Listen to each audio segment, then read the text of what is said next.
How's it going, gamers? Reblex here in the War Room, and today we're looking at The Witcher 3 Wild Hunt. Tips and Tricks Part 2. This is where we're looking at how to forge your own armor, what type of abilities you should buy once you're up to level 5 and 6. Also, how do you beat bandits with shields, taking down werewolves, golems, and of course surviving your very first Wild Hunt boss battle.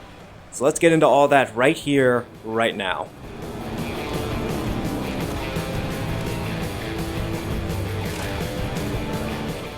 Alright gamers, now let's go over a few abilities that you need once you level up a little bit. The first one is called Sun and Stars. You will find this in your general area selection. Now this ability will gradually over time regenerate your health. How it works is, once you've exited out of combat for a little bit, your health will slowly start to regenerate, and believe me guys, this will save your butt all the time. You won't have to worry about having to go out and find animal hides anymore in order to get food, or go to shopkeepers and spend quite a bit of money to buy either health potions or buying food. Instead, once you're out of a fight, stay out of combat for a little while, and if you notice on the left hand side of my screen, my health is going to slowly start to regenerate. So as I said, it's called Sun and Stars.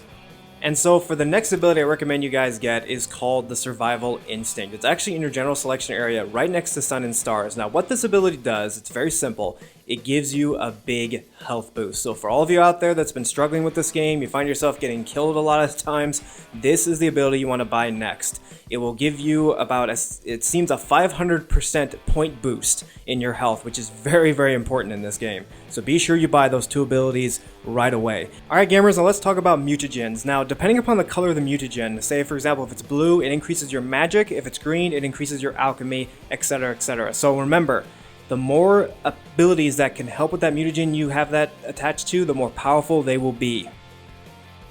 Alright gamers, now let's talk about crafting, which is actually pretty easy in this game. So at any given time when you want to build your favorite armor or sword, look at the picture in the center.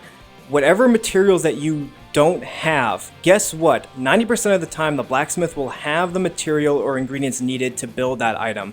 So if you need armor plating or iron ore, and the blacksmith doesn't have that for sale, look to see if the blacksmith has the ingredients. Remember, in the crafting menu, you can see a list of items that the blacksmith can make. If the blacksmith doesn't have the whole material, look to see if they have the ingredient. Buy the ingredient, have the blacksmith forge it, and then when they are done, you'll be able to craft and build armor and your favorite weapon very, very quickly in this game. So remember gamers, when you need a specific item built, and the materials are not there, look to see if the blacksmith has the ingredients. It's a very simple system, it's not that tough. Always scroll through the crafting menu to make sure that the blacksmith you're dealing with is skilled in that abilities to forge those things. But in no time you'll be able to forge your favorite armor, craft your favorite sword, and you'll be having Geralt looking like a badass very, very quickly. So remember gamers, check to make sure that the materials are there. If not, check to see if the blacksmith has the ingredients in order to forge what you need. It didn't take me very long in order to build the items that I wanted, and before you knew it, I had Geralt looking like a badass very soon. So remember gamers, just keep that in mind when you're dealing with a blacksmith.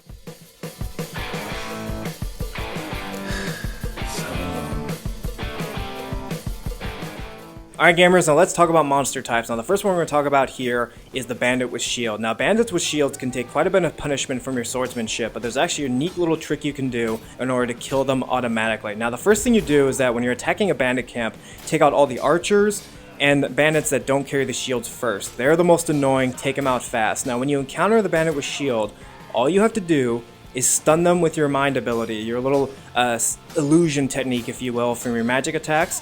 And that's all you gotta do. Move in slowly and you'll see Geralt perform an instant kill attack, which is very, very satisfying when you're taking on these annoying enemies. Alright now gamers, let's talk about taking down a golem. Now golems are creatures you'll encounter in caves, but also too you'll encounter them in a few story missions as well. Now golems can take a lot of punishment. It's not easy to kill these guys. The first thing I recommend you do when you're taking on a golem is you want to set down a magical trap. When golems walk through these magical traps, it will slow them down a little bit, allowing you to move in and hit them quickly with your silver sword. The other thing too is that you can stun them in the mind as well. But from what I've used, what guarantees your survival against these golems and taking them down fast is activating your shield ability. Cover yourself with your shield and move in quickly to attack them. A golem's weak spot is its back. When a golem does that furious charge as you just saw on the screen and it hits a wall, move in quickly and hit it in the back, or keep your distance, regain some health, activate your shield again, and attack them quickly. Golems may be slow, but they can kill you quickly if you're not careful. So hit them a couple times in the back with your silver sword, activate your shield, back off. Their splash damage when they slam the ground will destroy your shield, but it won't hurt your health. Continue to nick away at golems, aim for the back, activate your shield, continue to do this, and you will kill the golem slowly but surely in any fight in this game.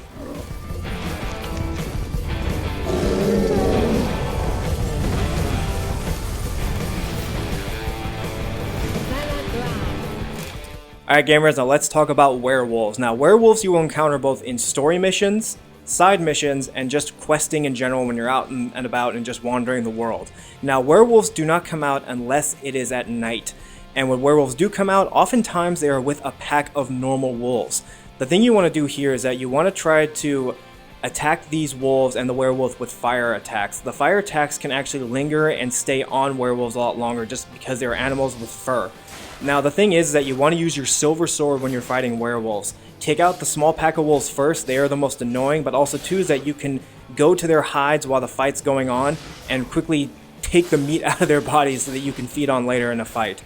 But continue to attack the wolf with your fire abilities, keep away from the werewolf as many times as you can, try to stun the wolf with your stun ability. But here's the other thing too about a werewolf. When a werewolf's health is low, the wolf will then set out a loud howl at the moon. Guess what? The wolf will begin to regenerate its health. You have to finish it off quickly. Keep hitting it with your fire effects, stun it with your mind ability, and continue to hit it with your silver sword, and you will cure a werewolf very, very quickly. But make sure you take out those small wolves first, or you're up for a real pain in the ass fight. Alright gamers, now it's time to talk about Nithral, who's actually one of the first big bosses you'll be facing in this game. He is a wild hunt rider.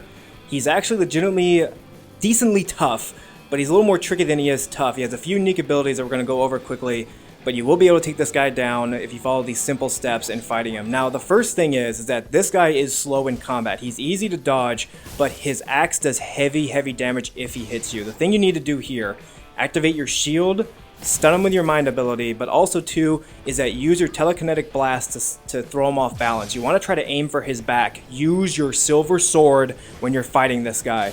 He can take a lot of damage, but one of the things he will do, once he's lost about half of his health, he will retreat in the middle of the battlefield and activate a shield around himself, a barrier. When he's doing this, he's regenerating his health. And what happens is that a portal will open up and wild hunt dogs, if you will come out, and you'll have to kill them instead of fighting him. But the benefactor about this is, once you kill those hounds, raid their bodies, take the meat from their bodies, and use that to regenerate your health.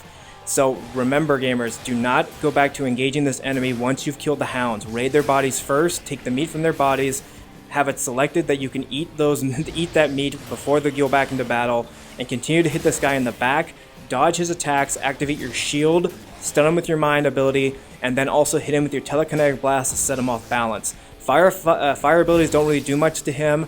Also too is like setting down a magical trap doesn't do much to him either, so you're going to have to rely on your swift swordsmanship and a few of your magical abilities to set him off balance. But once you do take him down, guess what? You'll be getting a wild hunt sword from him, along with a few other special armor abilities that you'll unlock as well once you take this guy down. So he is well worth your time. So be careful when you're facing him, stay away from him as much as you can, continue to stun him, activate your shield, and eventually you will take down this wild hunt rider.